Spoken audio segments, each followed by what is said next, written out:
Maria, I think you are on mute. Okay. First Yeah, technical problem of the nice. day. I apologize.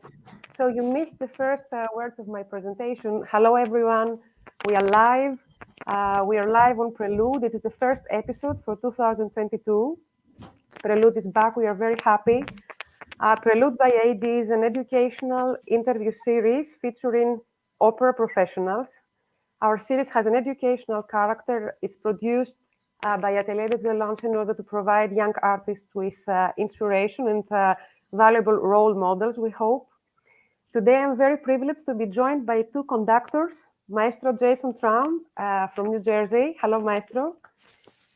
Hello. Greetings. Nice to see you again. And Always great to be back. thank you, Jason. And Maestro Giannis Giannopoulos, who joins us today from London. Giannis is an AdE associate as well. Hello, Thank you Giannis. for having me. Hello, everyone. Hello, Giannis. At this point, we would be very happy to introduce you to our honorable guest of today, which is one of the most internationally acclaimed coloratura sopranos of our day, Miss Christina Poulitsi. Hi, everyone. Nice to meet you and nice to see you again, actually. Welcome, Christina. We are very happy to open the season for 2022 with you. I'm very happy to be here. Fantastic. We are very happy and people are looking forward to hear about your path. And for this reason, I would like, without further ado, to pass to my first question for you for today. That has to do with how your musical journey began. What stimulated you to turn to opera? So my parents could see that I had a natural gift since I was really, really young. I always liked to sing. So when I was 5 years old, they sent me to a music kindergarten, you could say, and very soon I started guitar lessons and then piano lessons, and then I decided I want to become a composer. So I had the diplomas on harmony, counterpoint, and fugue. And exactly at that moment, I was 19 years old. I decided to actually make a turn and become an opera singer. Regarding to the operatic style of singing and not another style of singing, it was a little bit, I think, a fate, since I started my studies when I was 5 years old on classical studies. I think it was natural to go to the classical singing. But I remember when I was 14 years old, I went to an opera production in Athens at the Herodos Atticus Theater with my parents. And I remember that the whole scenic and the singing, everything, I liked it so much. I could imagine myself being on stage and making me feeling very happy. So I think that was the point where I decided to become an opera singer. Fantastic. I think for many young Greek opera singers, the dream started from the Herodion, this ancient theater that is so iconic. It's magical, and the energy, you can still feel the energy from the ancient years, and especially for the singers, for the artists who are on the stage, and they can see Parthenon and Acropolis. It's a really magical place to sing. So since we are speaking for the very beginning of your music journey, how did your parents take your decision to do this profession that wasn't similar with what they knew and they were doing? Yeah, when I was 18 years old, I told them I want to become an opera singer and I want to go abroad, because mainly in Greece, the educational niveau of opera singing is not very high. So I want to go abroad and study. But, Greek parents, and especially a family that doesn't have to do a lot with classical music and opera, they didn't think that I was very serious about it. So they told me to go first to a Greek university to have a degree from a university, and then I can do whatever I want. So I studied musicology at the University of Athens, and I got my degree. And after that, I won the Maria Callas Scholarship and then the Alexandra Triandi Scholarship. And with them, I studied at the University of Berlin opera singing. Of course, I had already started in the conservatorium in Athens, opera singing. And I felt that my education on opera singing in Berlin, where I met my teacher, who really changed my whole view on singing and technique. And I had the opportunity to have a really good technical basis on my singing there. Mm-hmm. Very interesting. Christina, you have stated in the past that you have worked very hard in order to be in charge when you're on stage and feel secure to fight any kind of insecurity. And you have said that it was worth every penny, this effort. I read it and it is really interesting to hear that. And we would like you to speak a little bit about all the different levels of preparation that an opera singer needs to accomplish in order to feel so secure and confident on stage. Yes, the first thing that an opera singer should have in order to be secure on stage is the technical security, to know what he's doing on the technical level of singing. This is something, when you achieve this, then it's something that liberates you, and you can really perform after that.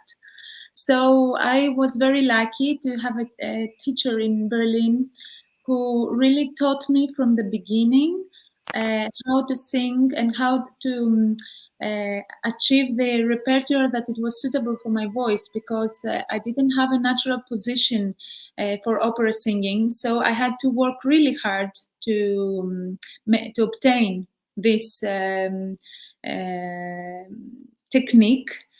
And my teacher saw that I am a coloratura soprano. Till then, I couldn't sing coloratura, so I thought that this was not for me.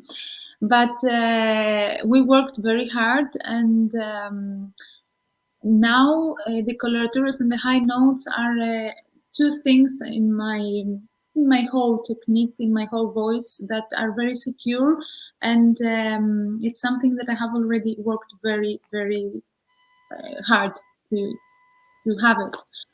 So if you feel secure on your technique, it's the first thing that makes you feel really free on stage, especially with all the roles of coloratura soprano, that it's like you're like an acrobat, so you have a lot of difficult technical passages, and you have to really know what you're doing. The second thing, when I became a freelancer, that's something very different from being in a theater as an employee. I remember I started thinking that I have to be healthy. I cannot afford to get ill, and I have to take care of myself in a lot of levels in order to have a very happy and calm nervous system, because I think our nervous system, especially for an artist and especially for a performer, is the basis of the security he feels on stage. So you take care of your nervous system by sleeping well, by having the right diet for you, and by exercising. But the most important thing is by cultivating your emotional intelligence. And that means that you have to know yourself, to know who you are and what you want. This is something that when you're on stage, you have to know these things. This gives you agency on stage. And this gives you security on stage when you know who you are and what you want to give as a message to your audience. And after that this is the from in to the out, and then it's the opposite. It's from out to the in, to cultivate a strong relationship to yourself, to your instinct, to your inner self, and try to really listen to you and take care of yourself. I think these three things are the most important things in order to be secure when you really step your foot on the stage. Thank you for sharing that. It's so important for all of us from any age, from young artists to accomplished artists, to hear that. Thank you so much for sharing that. Yeah. This is fantastic. It's actually links really well with my question now, because you've mentioned all of those skills that you try to acquire, you have acquired, and new artists try to acquire. Are these part of the training? Is it something that might be missing from the general training in the operatic education? What would you say that we could do in part of this education to help artists to keep with Yeah. us? So, well, I had a very good level of education on opera singing, but when I started my career, I saw that there are a lot of things missing in the education, and then you have to discover them by yourself. It would be great, really, if the students they had more opportunities to cultivate their stage presence. This is something that we don't give a lot of attention, and we focus more on the singing and the technique and the repertoire, but we don't focus on our acting skills and our presence and our energy on stage. This is something very important for your career. Actually, it's something that will give you maybe your first engagements. So, and then, of course, when you're on stage, so it would be great if the educational system would give more attention also to the stage presence. But apart from that, by studying musicology, I can say that I have a deeper level of understanding about a piece that I'm singing. It's about, all arts are imprinting in their works the what's happening in the history. So it is very important to know in which era this piece has been written, and about the composer and the style, and what's the difference from romanticism and classical era. These are very important things that can give you a deeper quality in your performance.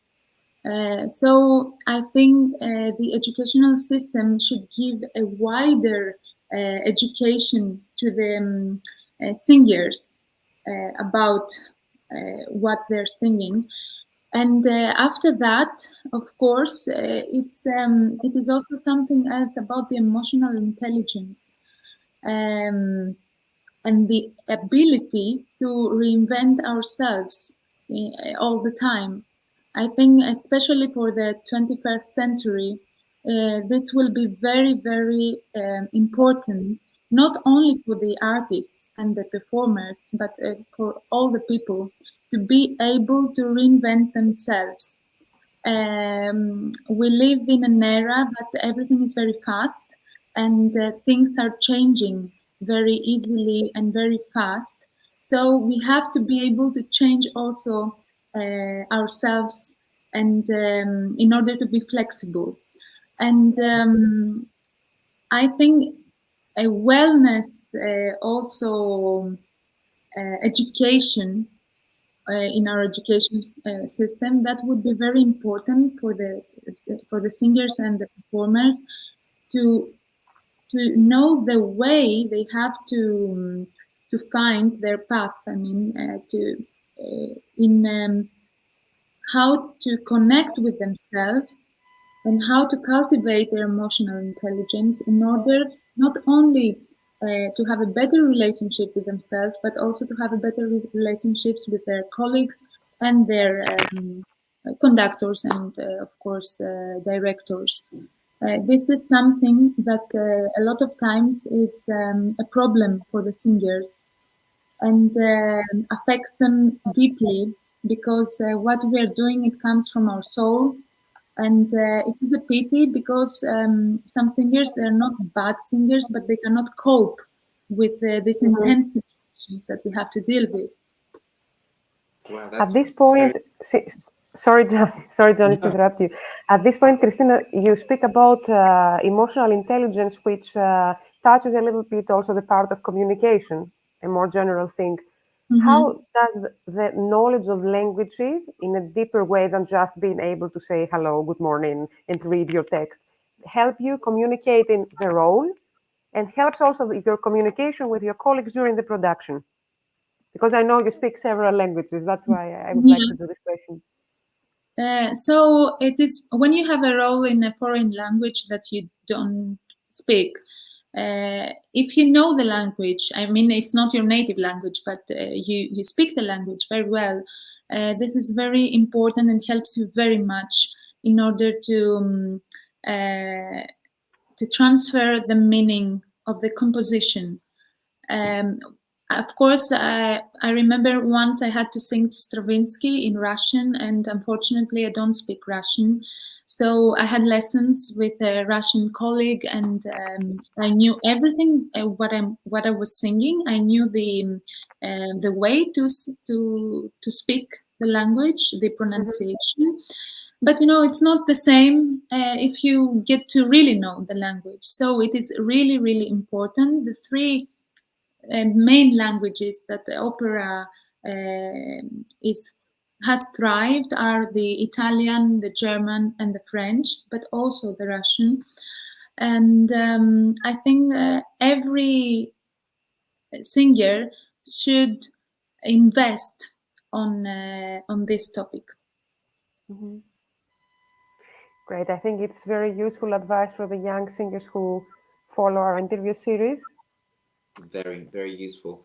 But apart from that, I'm sorry, I just want to add something. Apart from that, when you go to a foreign country and you speak the language of the people that you go there, it is really, it shows an appreciation, and it shows an effort.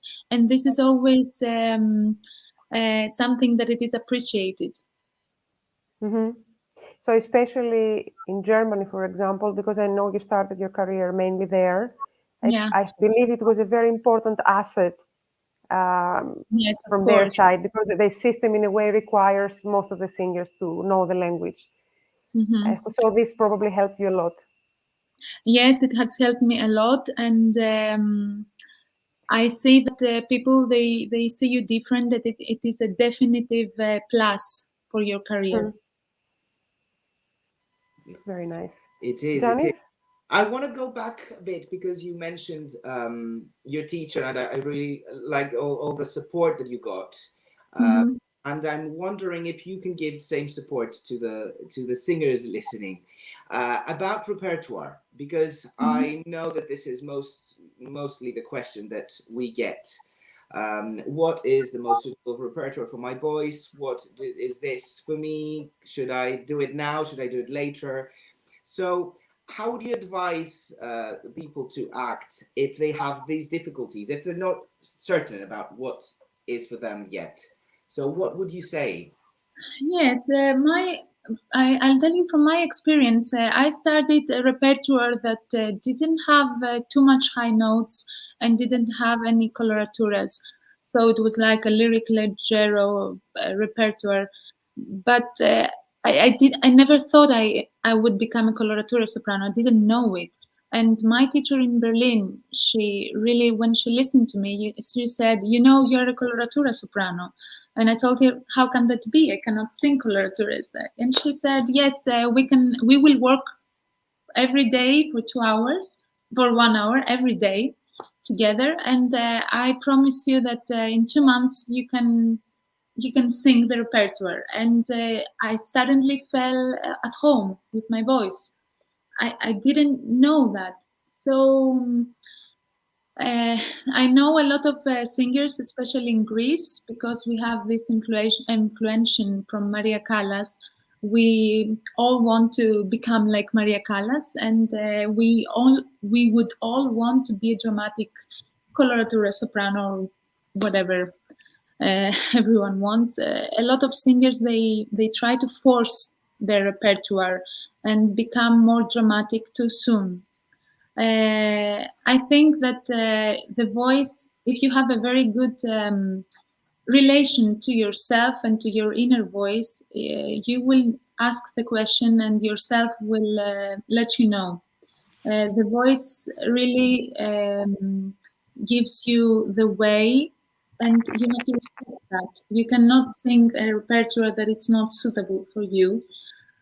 I think that's the way, and of course, to find a teacher that can see your perspective.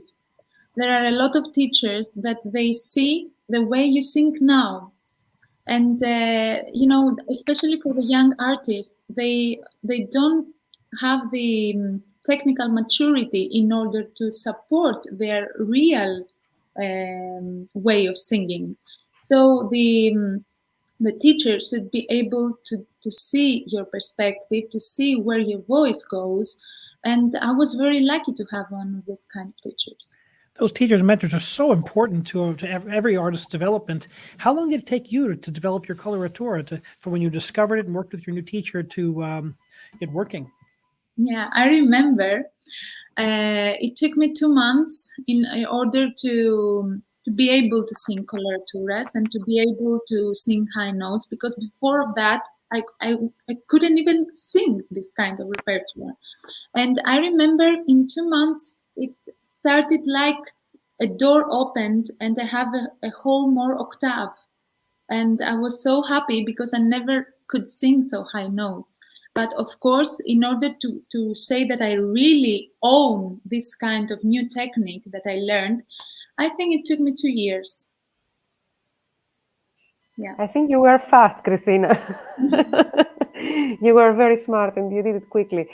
At this point, I would like to encourage our listeners today to come with questions for you, because we want this to be interactive. It's not a lecture, it's a live dialogue, and it's a great opportunity to have you here today. So I would call them to take advantage of it and send their questions in the live chat. I think that's the most convenient. So just wanted to say this. I remember that when I was a young student, and when I was in the first years of this path, I had a lot of questions, and I was very anxious if I'm taking the right decisions, and I needed help, and I needed someone to tell me what to do.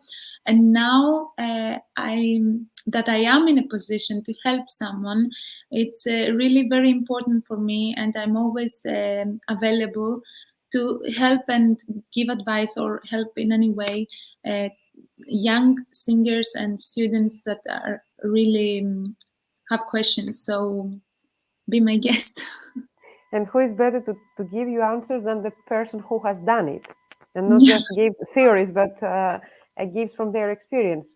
So the next question is a little bit more difficult, I guess. I would like to ask you, how did you deal with criticism and rejection at the early stages of your career?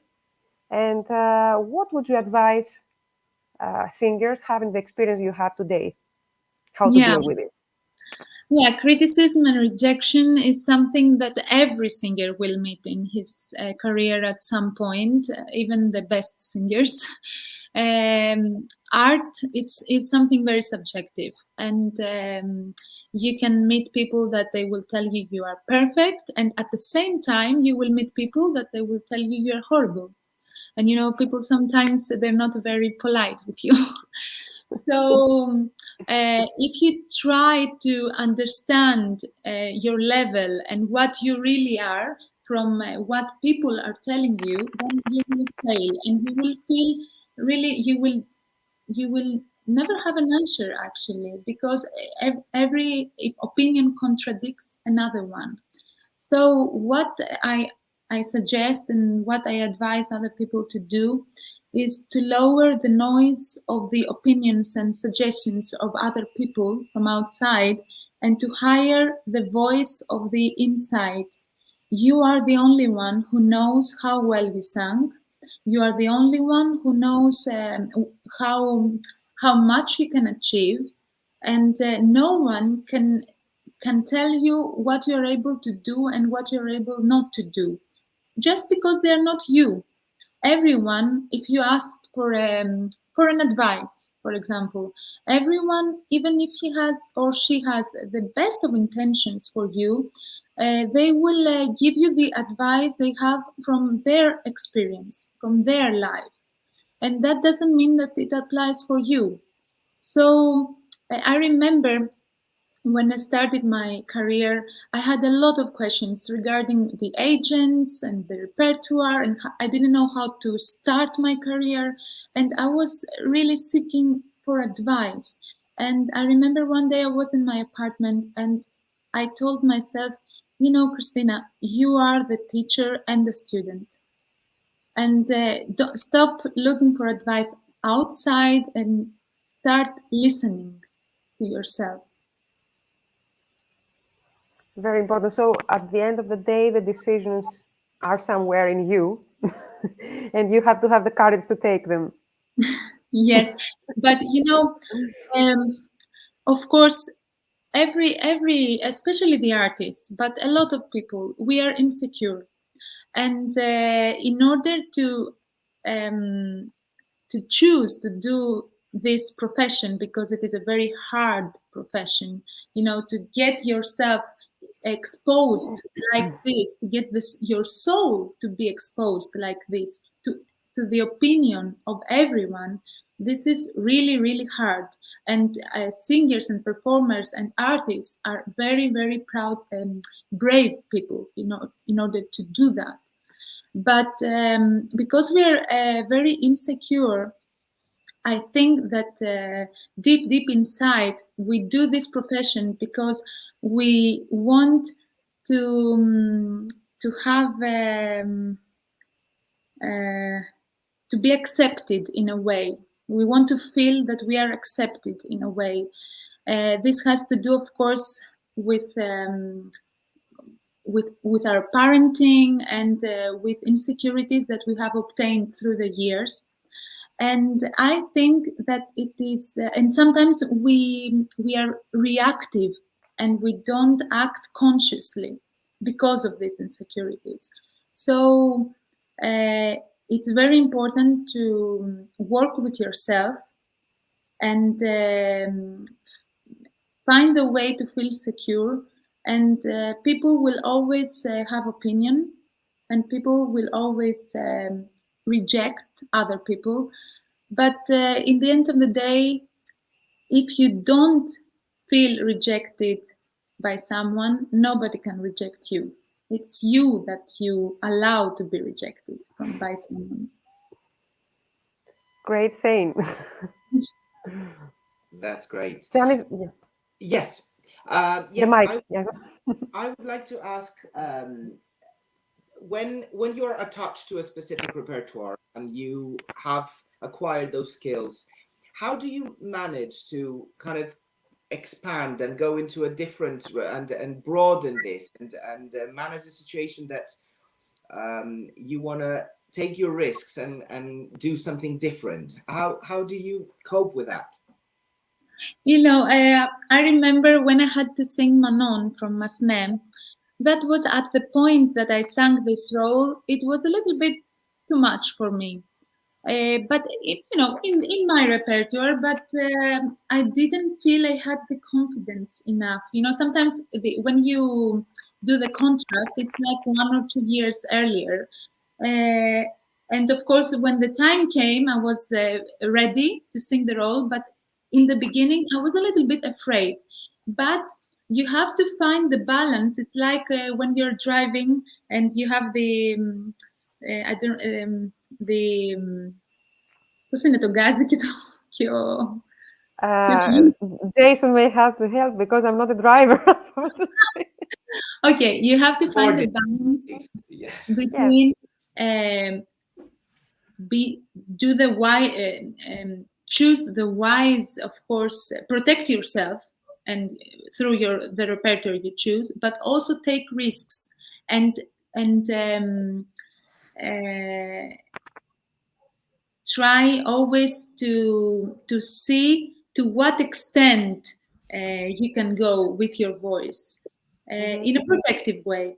But I think you have to do both of them. Christina, may I ask here if having also a team that you really can rely on and you have built a very trustworthy relationship with helps you get these decisions more easily if you are not just yourself having to take these decisions, but you have the teacher, the coach, maybe one good friend. Does this network help around you? Yes, of course, this is of a great importance.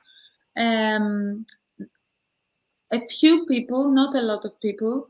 You have to have a few people that you can trust, because we don't hear the voice that we actually have. We don't hear it in the same way. That's why when we listen to ourselves when we are recorded, sometimes we are surprised and we say, "Oh, this is not my voice." So because of that, we have to have someone that listens to us, that we trust, and tell us what to fix and what to make better, and where our voice goes. And I think your coach, your teacher is the best to help you on this level, but also some mentors that you may have that you trust. But I think it should be a few people, not too many people. In the end, you are the one that takes the decisions. Exactly. We have to have this courage, as we said before. I will pass to a question which was sent to us by the public, by the audience, which has to do with your big success, which is the Queen of the Night role. You have had remarkable international success with this demanding role over a long period. How did you overcome the challenges, all these technical and stamina challenges of this role in dozens of performances around the world? And how has your approach changed throughout the years? Yeah. Queen of the Night is, I think, one of the most difficult roles that you can ever sing. Because even if you are technical, very good prepared, and you really know your stuff and you really know what you're doing, you are like an acrobat. Every little mistake, a small mistake, can expose you very much, and you never know what will happen. You never know. So this role has taught me discipline and has taught me how to be courageous. And in order to sing this role, because the coloratura sopranos, they are more delicate voices regarding to the other type of voices. So you have to be more careful about your physical stamina and your health, your sleep, the food you eat, and emotionally. Whenever I go on stage, I take a deep dive and I just do it, because if you are careful, you will not achieve the kind of interpretation that this role needs. So you have to be courageous and go on stage and really do it. Such a fiery role, and you've done it for a long period of time. If you could ask Mozart, the composer, what might you ask him about the opera? That's a very, very good question. If I could ask him about the Queen of the Night, you mean? Yeah. What was his intention behind these difficult coloraturas passages? I mean, okay, I've done at the musicology. When I was at musicology, I've done a whole research for the magic flute. At that point, I didn't know that I would sing this role in the future, and I know, of course, what every role represents and all this kind of stuff. But what is the deeper meaning behind this character. You can, of course, have a lot of explanations, but I would be very interesting to know what Mozart really intended by composing this kind of music. She's definitely a difficult mother-in-law. Yeah, the Queen of the Night. But I think what I really like in your version is that your voice color suits this role very much, because it's not only a role that demands coloratura, but needs this dramatic element and this, special character in the voice that you have, and that makes it very special when I hear it. Thank you. I like the expression acrobat, because I think it's very accurate in this what you said, but as well being having courage, and yeah, this is great advice for anyone who has to tackle those roles or situations, because I mean everyone has dreams when we're thinking of ourselves in the future, when we're studying, and we have something in mind. We're thinking of, oh, I have to be up there on stage, but some things happen unexpectedly. So can you share anything, even negative or positive, that was unexpected for you in this acclaimed opera singer life? As you asked the question, it came to my mind. I started when I started taking lessons. I was in a choir, and we did the magic flute.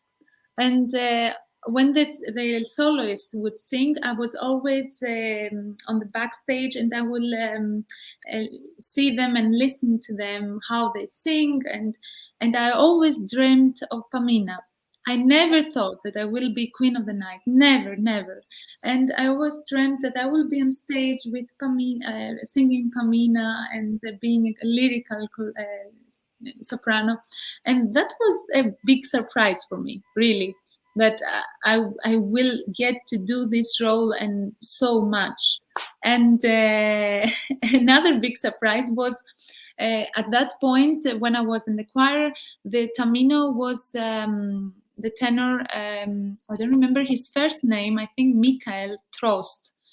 And when I get to sing my first Queen of the Night at the Semper Oper in Dresden, where it was the first time I was a freelancer and singing this role, I did the rehearsals with a tenor, and then at the second performance, another tenor came, and I wasn't, I didn't know that. So I go on stage and I say new tenor, and it was Mr. Trost. And it was so emotional for me, because I always dreamt to be a soloist. I get to be a soloist, and here is the same tenor that when I was in the choir and being now the Queen of the Night. It was very emotional. It's like time froze and you jumped. Yes, exactly. Exactly. Fantastic, sorry. But yeah, there are also other kind of situations. Like I remember I was singing Gilda with Maestro Zubin Mehta in Florence, and he told me that he would come after 2 months to Athens, because I'm Greek and I come from Athens. He would have a concert here in Athens. But okay, he just informed me. And at the premiere, when we are in the applause and we were, we were doing this, he asked me, which are the arias that you are going to sing in our concert in Athens, without even, get to offer me anything. And I was like, oh my God. There are a lot of moments like this that they're very surprising and in a good way. Yeah. Thank you for sharing these stories. Moments, I think it's you forget them. Yes, that's the best way. Yeah. You mentioned Maestro Zubin Mehta, and you've had the opportunity to collaborate with many of the finest opera artists in the world. What are some lessons you've taken away from the great conductors you've worked with? Maestro Zubin Mehta is like a mentor for me. I got the chance to audition for him when I was a student in Berlin.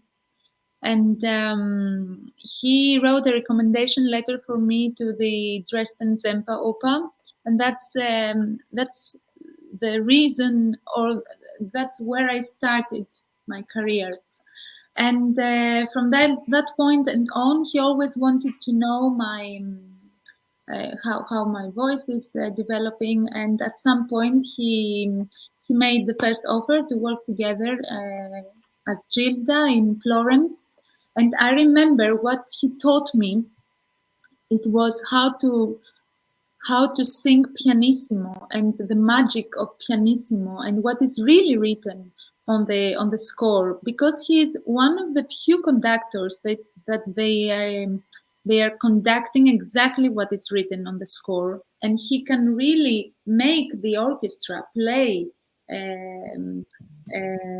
not so loud, because sometimes you always say, okay, it is piano, but you will sing mezzo piano.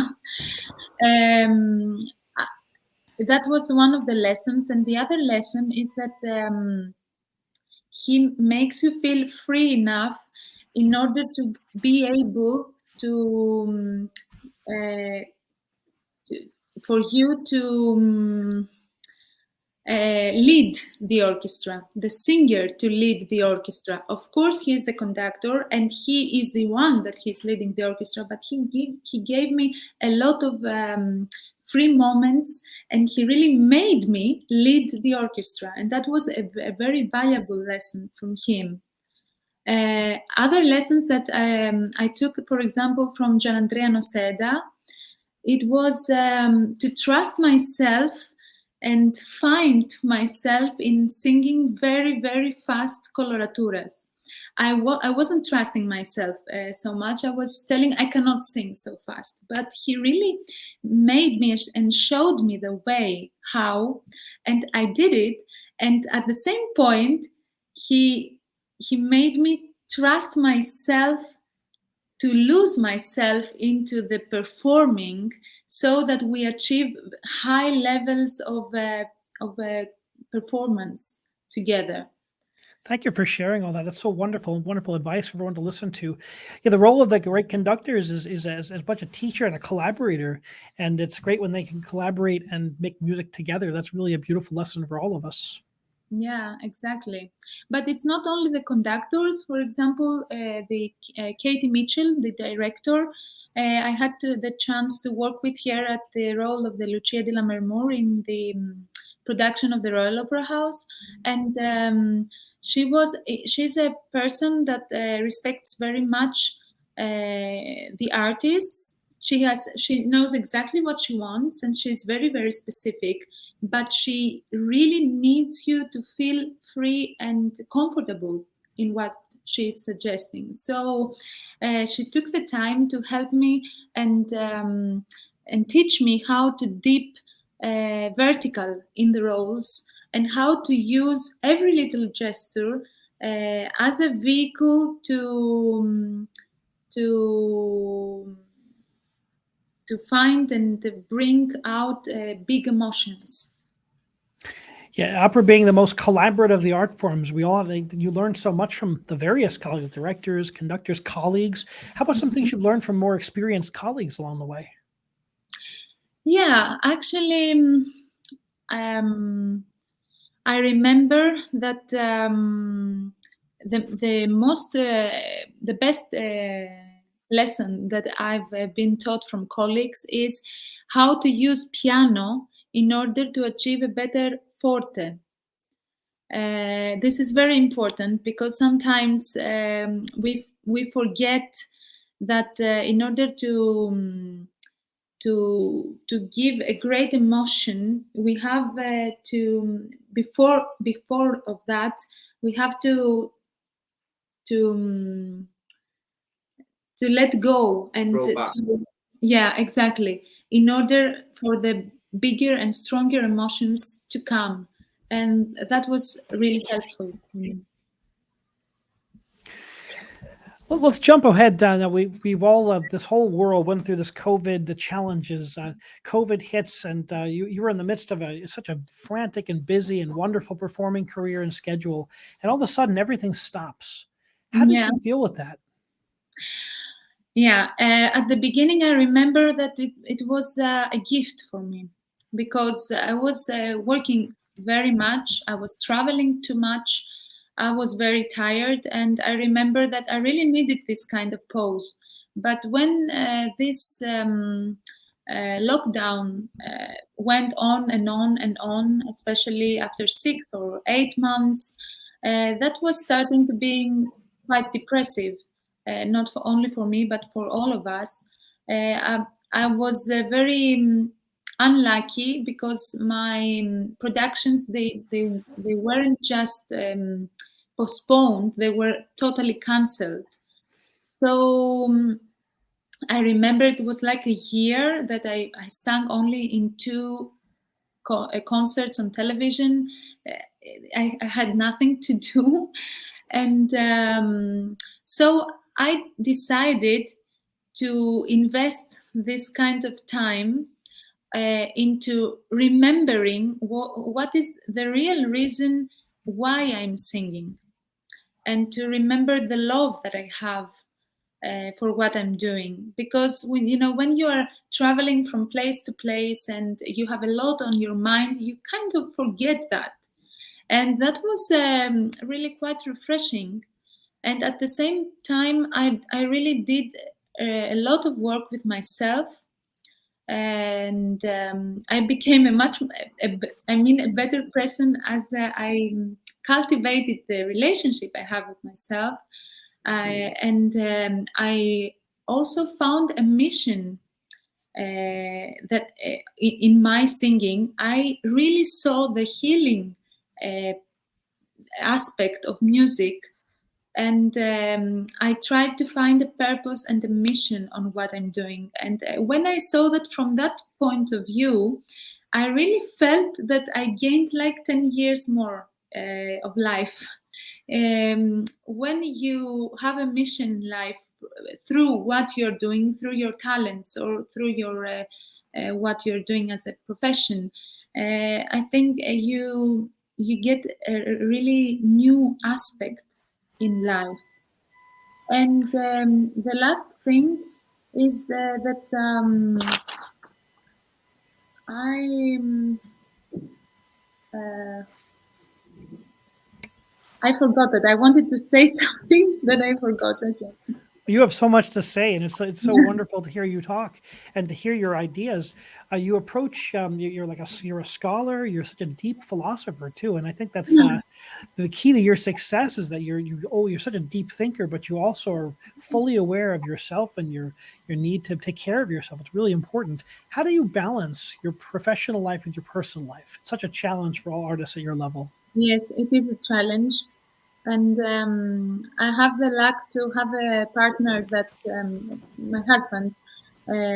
He's a person that really understands what I'm doing, and he admires the love I have for what I'm doing. And he has the security. He's secure enough in order to be able to be next to me, because it's different. It's difficult for men, especially, than women. Uh, I mean, when a man is the lyrical singer, when a woman is the lyrical singer, is more difficult for the male person to understand and accept that. And that's I'm very lucky on this, to have a partner that really understands and supports me.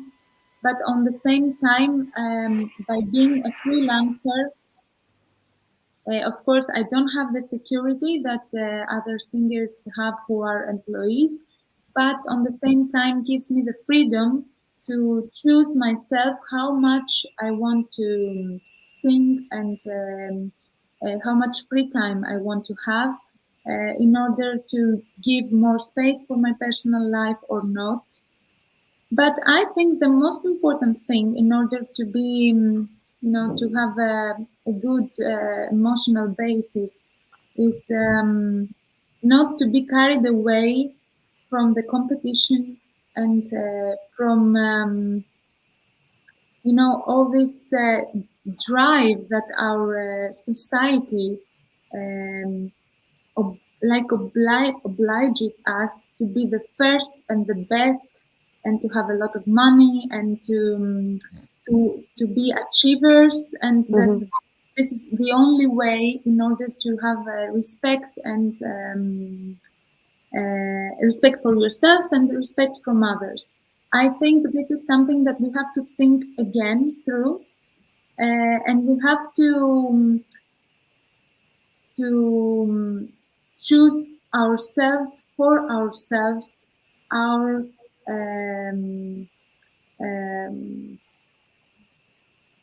what is the most important thing in our lives. Sometimes we think we are choosing for ourselves, but actually the society is choosing for us.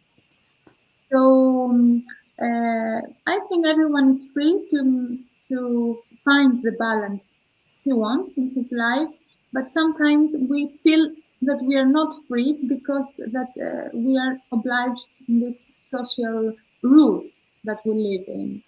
But you have to break through from this. Christina, may I ask something before Jason goes to his question? Of course. How do you manage not to bring tension at home after being active in your profession? Because our profession involves a lot of stress, a lot of competition, a lot of unpleasant circumstances sometimes, and you may have tension that is not so wise to bring at home to your husband, especially when you see him some days a month. So how do you deal with these situations? I always wanted to have a partner that he's not an artist, because of that. Because I didn't want to speak in my personal time only for art and music and singing. That's the first. But for example, regarding the competition, I've managed to try and compete with myself and not with other people, and even feel happy for other singers or other competitors or people singers that you feel are singing exactly the same things with you. I don't feel frustrated when someone else is getting a part that I would like to sing. I even feel happy for them, because in the end we all strive for the same thing, and the way that I see that is that I want to invest my time on find my uniqueness, because if you are unique, then nobody can compete with you, because you are the only one who is yourself. That's our best power, bigger power, to find our uniqueness, and that makes us nobody can take our place, so you don't worry anymore. So I think that's an example. You have to work it in your mind in that kind of way, so that you don't bring all this kind of stuff not only in your relationship and in your house, but especially in your mind. That's the most important thing.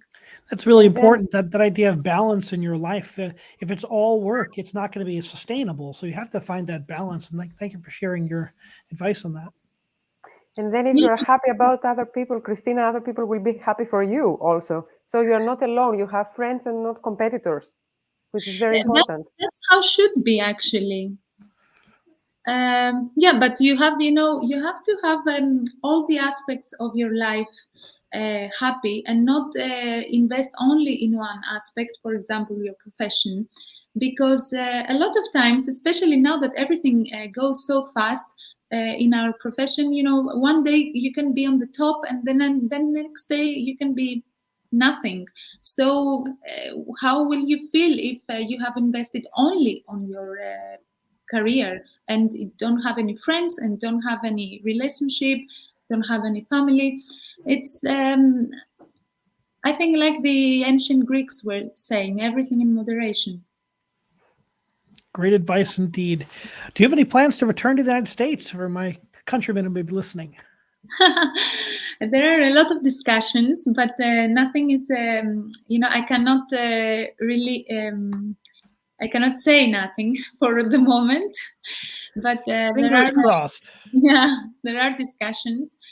What I can say for the moment is that I'm really, really happy to do a new production of Rigoletto at the Herodes Atticus Theatre in Athens. It's the theater that we opened our discussion with. It's really the emotion being on that stage with 5,000 people. It's amazing, and one of the moments that Yanis asked me before of the surprising moments was in a concert that I did in 2017 there at the Herodes Atticus Theatre. I sang Lucia di Lammermoor, the Mad Scene, and when I was going back after after the applause, normally the applause it's not so big as you go away and you turn your back, and it was getting bigger and bigger, and I felt that I have to turn and see all this audience, and I gave a big kiss because I felt the love of the people and the appreciation, and that was a moment that I will really never forget. Yeah, because being recognized in your country is very important. I guess that all the successes and all recognition is important, but especially being accepted and recognized in the place that gave you birth is very, very significant Yes, to an artist. you're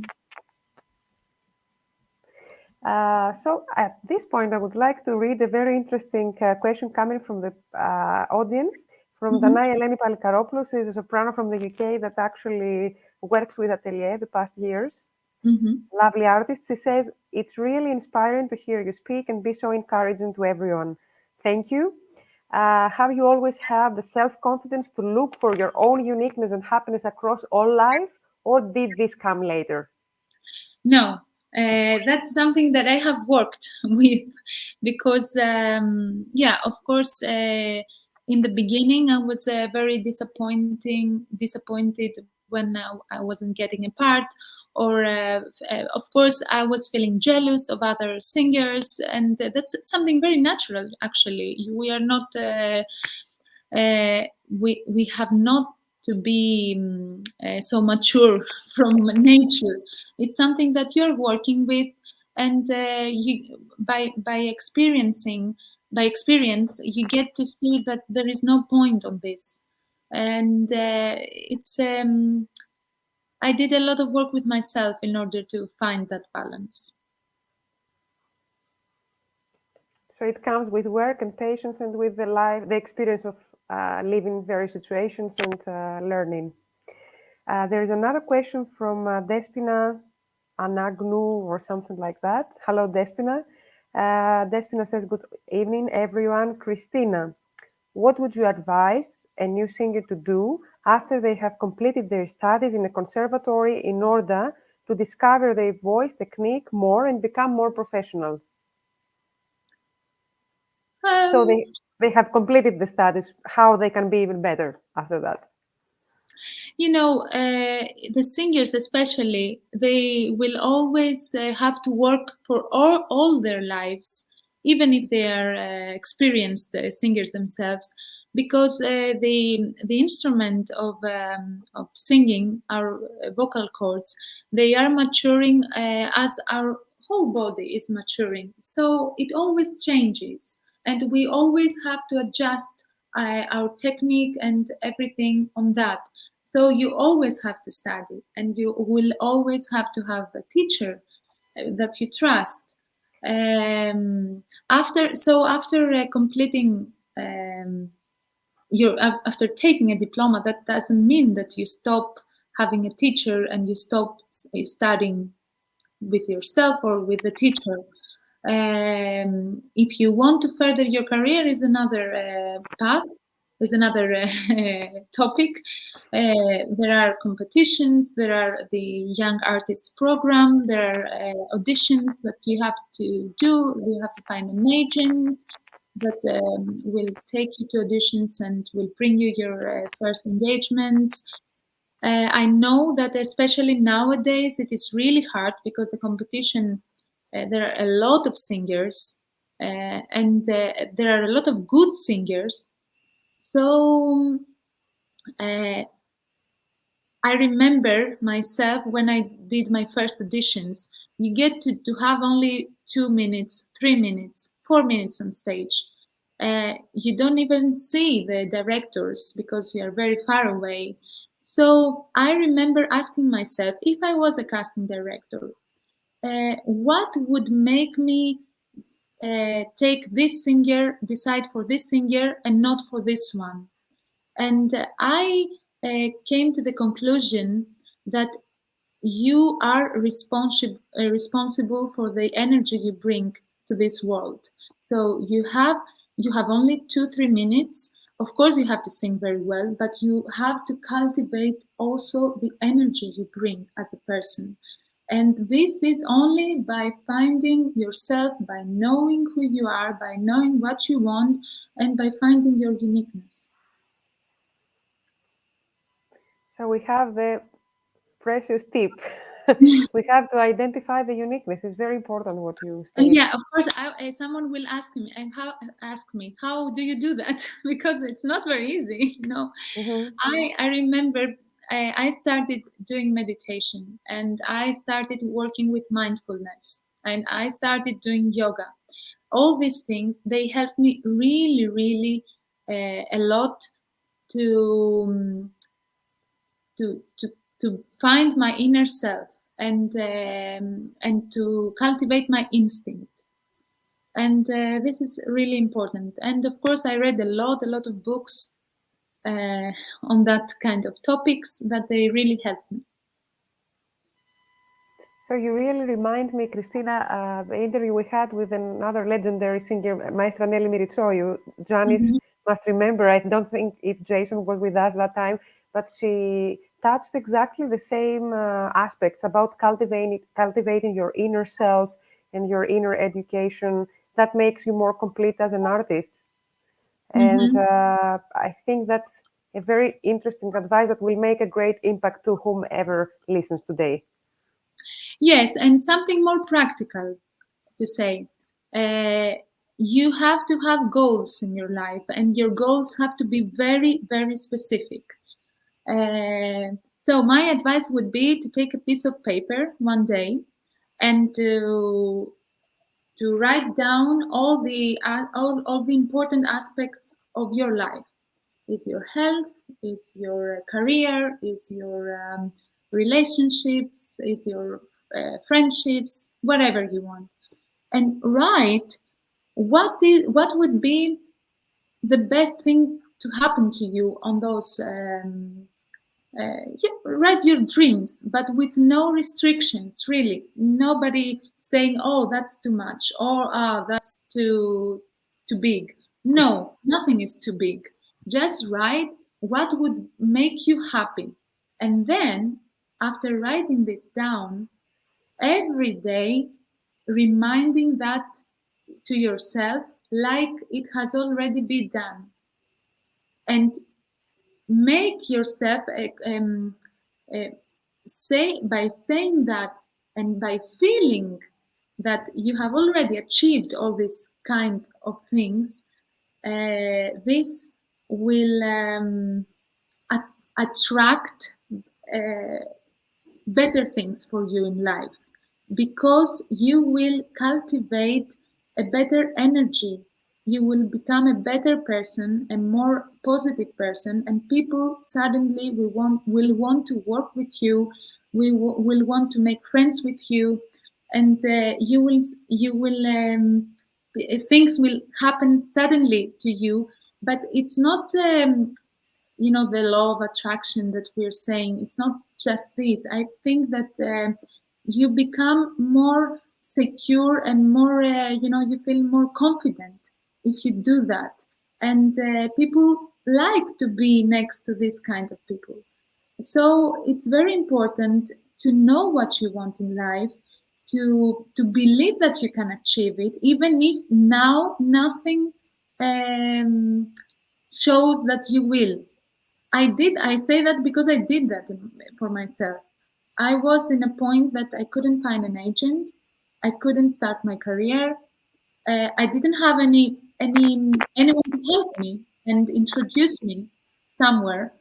And I remember I read the book and I did that. And after some months, I don't know how the universe did it, but I met Zubin Mehta and he wrote a recommendation letter and everything started for me. I really believe that it happens. Christina, I have to say here something that I witnessed several years ago. I watched one of your first performances in Greece with Lingano Felice, and then I came backstage and spoke to you and your mom. You were very young. I think you hadn't graduated yet from the university, if I'm not Yes. wrong. And I was surprised by the positive energy you radiated from that time, and it was as if nothing negative can touch you. If somebody asks me what is my impression after this meeting, is that I felt this. She's so positive, so happy, and so confident with what she does that nothing can touch her. So if a young girl of that age had this element, this explains why you did so many things afterwards, I guess. You know, this is, that's very good to know because I didn't know that for myself at that point. I always thought that I am a pessimistic person, and I would always see I would have 10 good things and one bad, and I would concentrate on the bad thing. And I believe that it is something that I consciously cultivated to be this kind of person. But the start of my career was very difficult. I remember I was trying to find a teacher, and I went to Vienna. And the first teacher I did some lessons with, she told me, you have no talent. You will never do nothing with your life. So just go back to Greece and become a secretary. And when I told her, I have this scholarship and I know I have to work hard, but is something we can work on. And she said, maybe they gave you the scholarship because you were the best from the worst. So, and after that, the first time I gave exams to the University of Berlin, they cut me already from the first run, and they sent me a letter back home that I don't have any talent and I should choose something else in my life. And that's exactly the moment that make you not being very confident and asking yourself if you're really, do you have any talent at all, or you're just imagining all this stuff. And that's the moment that you really have to trust your inner self and that voice that tells you to do that. Janice, I think the next question belongs to you. Oh, I'm not thinking of questions now. I'm actually finding positivity so admirable and so inspiring because, of course, a lot of people have either similar stories to tell and how they have been rejected or they have issues. But the way to find that strength and that courage, and I mean, after all this, I think that the Queen of the Night leads less courage. Like, by what you've done so far. This is fantastic. This is it's great to be shared like that because I think a lot of people will evaluate their lives again in a different way. And I think I'm going to start with my lists now. That after we finish, I'm going to start writing. That's good. Yeah. Me too. But anyway, going to back to the more formal part of this with the question. I'm just going to ask about any dream roles or houses or dream house that you would like to sing at. So is there something part of your list now? Exactly. Part That of the names of the dreams, just to post. reveal Yeah. a few parts of the list, not the whole list. Just keep them secret. You know, as I now thinking of it, I have already done a lot of the roles that I always dreamt of, and my dream now is to have the opportunity to sing them again and again. For example, I had a very successful debut as Violetta in La Traviata from Verdi at the State Opera of Hamburg. And I really would like to have the opportunity to sing this role as many times as I have sung Queen of the Night. It was a role that I really enjoyed very much. It suits my voice very well. And I would love to sing it again and again. And the same applies also for Lucia di Lammermoor. And I would like to sing Puritani, that I have not already sung, and of course Giulietta in Capuletti and Montecchi. It's two roles that I haven't sung already. And yeah, of course, there are some opera theaters that I would like to sing in, but the most important is to be blessed by working with conductors and directors that bring the best version of you. And that's what I'm wishing for, to work with people that are inspiring and they help me to be my best version, the best version of myself. I think that's the best way to close this interview, right? I think so too. Christina, thank you so much for the inspiration, first of all, and Thank you for very the much honor. for inviting me. No, it was an honor to have you here today, and it's so valuable for Atelier when we have guests that also give some examples of practices that we can adopt in order to make our life easier and in order to be helped to get in the market, especially for young artists. It's not only theories, you gave us your life experience, and that's so valuable. Thank you very much for sharing it with us. And I think that you have a lot to give to the younger generation of young opera singers that will come now in the market. You know, something that I believe that it has to change is that till now, the education that the teachers and the universities and the teachers are giving to the students is based on fear, rejection, and competition.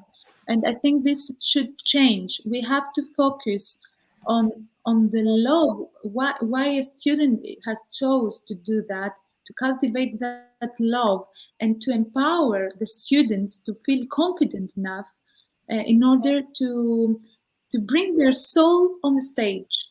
If you're afraid, you will never do that, and you will never be a good performer.